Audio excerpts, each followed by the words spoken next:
Bienvenue à tous pour cette nouvelle vidéo sur Cheat Engine. Aujourd'hui, nous allons faire un exercice qui rassemblera tout ce que nous avons vu auparavant avec quelques nouvelles mécaniques en plus. Je vous invite donc à regarder les vidéos précédentes disponibles sur la chaîne pour vous faciliter la tâche. Ce tutoriel portera entre autres sur le code partagé, c'est-à-dire un code qui est utilisé pour plusieurs objets du même type. Le supprimer reviendra à ne plus exécuter un code pour de multiples objets. C'est notamment ce qui arrive lorsque vous modifiez par makeguard une valeur et que votre jeu plante. Parfois, la valeur modifiée ne change pas seulement ce que vous souhaitez. Trêve de bavardage, on passe à la pratique. Allez, c'est parti!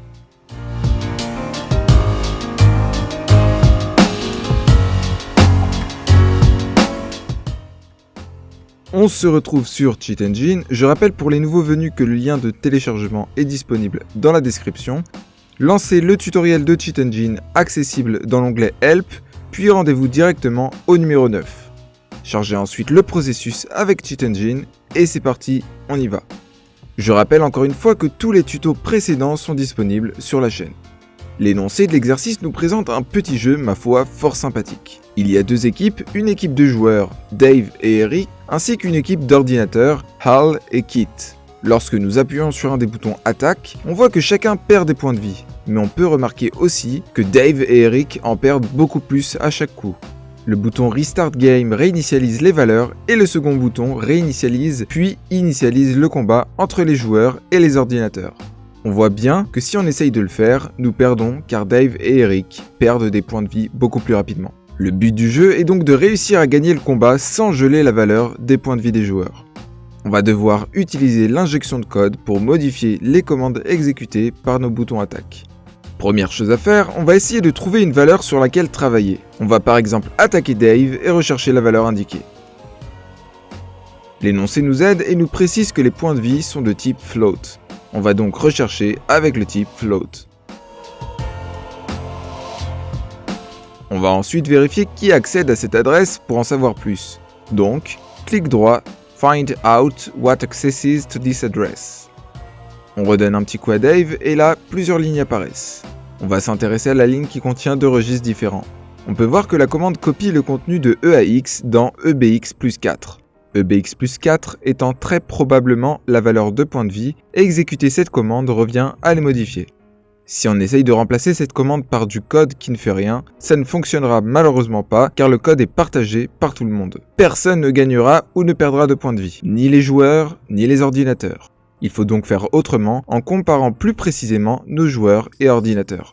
Pour ce faire, on clique sur Show Disassembler, je vais ensuite remettre le code comme il était de base. Faites un clic droit sur notre ligne, puis cliquez sur Find out what addresses this instruction accesses. Littéralement, trouver les adresses auxquelles cette instruction accède. Pour afficher des adresses dans le tableau qui s'est ouvert, il va falloir attaquer chacun des personnages. Nous avons maintenant nos 4 adresses, ça nous évite comme ça d'aller les chercher manuellement une par une. Ensuite, on les sélectionne toutes, puis on refait un clic droit et Open Dissect Data with Select Addresses. Laisser toutes les valeurs suivantes par défaut, ça va nous ouvrir un tableau comparatif avec toutes les données de nos joueurs et ordinateurs. On peut voir ici plein de choses intéressantes.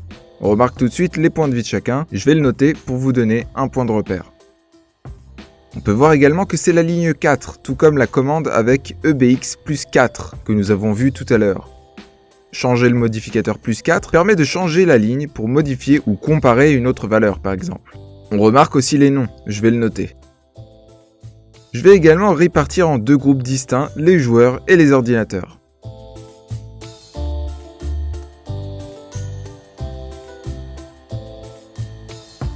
Maintenant que c'est plus clair, je vais expliquer un peu le code couleur, qui est celui par défaut. Vous pouvez le changer si vous le souhaitez dans les options. Tout ce qui est bleu est identique pour tout le monde. Ce qui est rouge est différent pour tout le monde. Le vert indique une égalité au sein d'un même groupe. Et le violet, celui qui nous intéresse, indique une valeur égale au sein de chaque groupe, mais différente entre les groupes.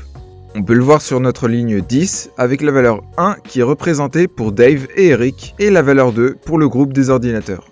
On peut supposer que cela représente le numéro d'équipe de chaque groupe, on peut donc le noter. Maintenant que nous avons ces données un peu plus claires, on va pouvoir commencer notre injection de code. On retourne sur notre précédente interface puis on va dans Tools, Auto Assemble, pour enfin aller dans l'onglet Template, Code Injection. La première chose que nous devons faire, c'est comparer le numéro de groupe de chacun. Si c'est le groupe 1, nous savons qu'il s'agit d'un joueur, et si c'est le groupe 2, un ordinateur. Pour comparer, on utilise la commande CMP. Comme on cherche à comparer le numéro d'équipe et non les points de vie, on va mettre EBX plus 10, car le numéro est présent sur la ligne 10, comme vous pouvez le voir. En second paramètre, on va mettre le numéro d'équipe que l'on souhaite comparer. Ici on mettra 1, c'est-à-dire l'équipe des joueurs humains. Pour rendre utile tout cela, on va déclarer un nouveau label que nous allons nommer par exemple joueur. On le met ensuite en place. Si jamais une ligne de code redirige vers joueur, alors le code contenu dans joueur sera exécuté. C'est exactement ce que nous allons faire. Après que la comparaison soit faite, si EBX plus 10 est égal à 1, alors on le redirige vers joueur. Pour cela, on utilise la commande JE qui sera exécutée seulement si EBX plus 10 égale 1. La commande va nous rediriger vers joueur s'il s'agit de l'équipe de joueurs. On va ensuite mettre JMP Original Code qui va rediriger vers le code de base s'il s'agit d'une équipe différente de 1, c'est-à-dire celle des ordinateurs. C'est bien beau tout ça, mais pour l'instant notre label joueur ne fait rien. On sait qu'il va agir sur les joueurs. On va donc tout faire pour leur donner le maximum de points de vie. Pour cela, c'est très simple, on sait que c'est EAX qui est copié vers EBX plus 4, les points de vie. On va donc modifier la valeur de EAX par une autre pour qu'une valeur qui nous arrange soit copiée. On va faire move EAX pour copier une valeur dans EAX et on va mettre par exemple 1000. Pensez bien à rajouter float pour préciser qu'il s'agit d'une valeur numérique. Une fois que c'est fait, on va pouvoir pour finir nous rediriger vers le code principal, on fait donc comme précédemment. Pour récapituler, on peut voir que l'on vérifie si EBX plus 10, c'est-à-dire le numéro de groupe, est égal à 1.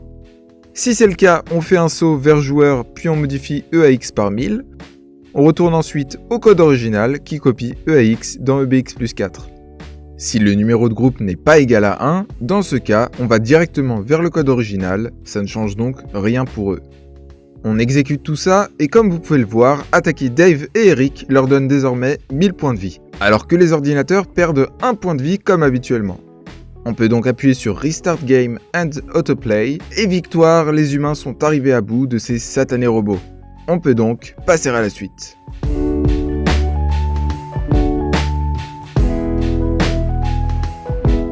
Et voilà, fin de cette vidéo sur Cheat Engine, j'espère qu'elle vous aura plu. N'hésitez pas en tout cas à regarder plusieurs fois les points qui vous sont difficiles. Il est normal de faire des erreurs au départ, mais c'est justement comme ça qu'on réussit à s'améliorer. N'hésitez pas à poser vos questions dans les commentaires, j'y répondrai avec plaisir. Je vous invite également à vous abonner, mettre un pouce bleu et partager la vidéo, c'est vraiment important pour le référencement de la chaîne et ça me motive à vous créer du contenu chaque fois de meilleure qualité. Prenez soin de vous, bye tout le monde, à la prochaine.